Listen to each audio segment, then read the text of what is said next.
वाजता आपल्या घरात दारात गाडी लागते, त्यावेळेला 7-8 किलोमीटर आपला आपले वडील एका हऱ्यातून त्या पाटावरून गणपती आणायचे. त्या वाटा पण अडवळण्याच्या असायच्या.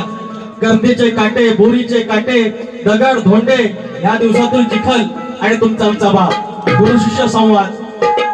गणा माझ्या बालपणी होत्या वाटाड वळणी, कोस मैला दूर चालुनी दगड धोंडे का